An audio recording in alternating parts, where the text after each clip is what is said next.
ప్రజల జీవన ప్రమాణాలు మెరుగుపరచడంలో ఇంజనీర్స్ పాత్ర ప్రముఖమైందని బీజేపీ నాయకులు గుండాల గోపీనాథ్ రెడ్డి అన్నారు. ఇంజనీర్స్ డేను పురస్కరించుకుని తిరుపతిలో బీజేపీ నాయకులు ఇంజనీర్స్ కలిసి మోక్షగుండం విశ్వేశ్వరయ్య విగ్రహానికి పూలమాలలు వేసి నివాళులర్పించారు. ఈ సందర్భంగా వారు మాట్లాడుతూ భారతదేశ గర్వించదగ్గ ప్రఖ్యాత ఇంజనీర్ మోక్షగుండం విశ్వేశ్వరయ్య జయంతిని గుర్తుగా నేడు మనం ఇంజనీర్స్ డే జరుపుకుంటున్నామని వివరించారు. మోక్షగుండం విశ్వేశ్వరయ్యకు తిరుపతికి ప్రత్యేక అనుబంధం ఉంది.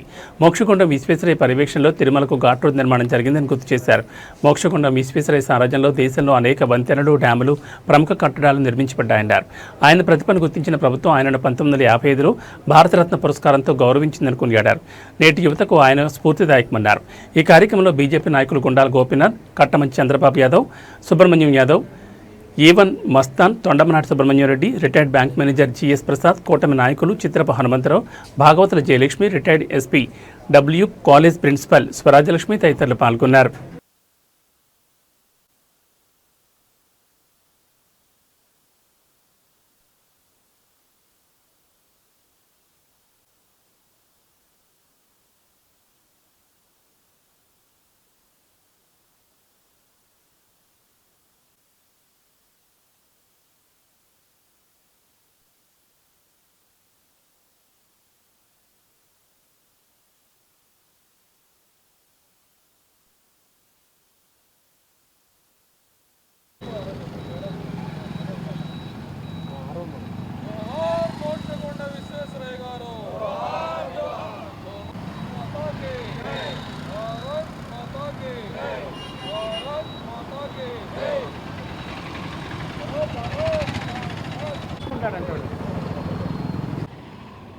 ఈరోజు ఇంజనీర్స్ డే సందర్భంగా ప్రతి ఒక్కరికి ఇంజనీర్స్ డే శుభాకాంక్షలు తెలియజేస్తూ, ఈ ఇంజనీర్స్ డేని మన ప్రముఖ ఇంజనీరు మోక్షగుండ విశ్వేశ్వరయ్య గారి జయంతినే ఇంజనీర్స్ డే జరుపుకుంటున్నాము.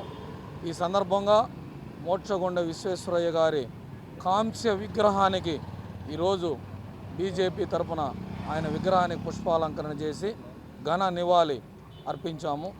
ఈరోజు కోట్లాది మంది భక్తులు కలియుగ వెంకటేశ్వర స్వామి దర్శనానికి వస్తున్నారు. వారంతా మొదటి ఘాట్ రోడ్లో సుఖమయ ప్రయాణం చేసి స్వామివారిని దర్శించుకుంటున్నారు. ఈ మొదటి ఘాట్ రోడ్ నిర్మాణానికి ఆద్యుడు ఇంజనీరు మోక్షగుండ విశ్వేశ్వరయ్య గారు. ఆయన ఆ రోజుల్లో ఈ నిర్మాణం చేపట్టి అందరికీ ఉపయోగయోగ్యంగా చేశారు. ముఖ్యంగా నేటి యువ ఇంజనీర్లు ఆయన స్ఫూర్తిగా తీసుకుని ప్రతి ఒక్కరూ మన దేశ అభివృద్ధికి ఇంజనీర్ల పాత్ర చాలా కీలకము. ప్రతి ఒక్కరూ ఆయన బాటలో నడిచి మన దేశ అభివృద్ధికి పాటుపడాలని ఈ సందర్భంగా తెలియజేసుకుంటూ మోక్షగుండ విశ్వేశ్వరయ్య గారికి ఘన నివాళి బీజేపీ అర్పిస్తుంది.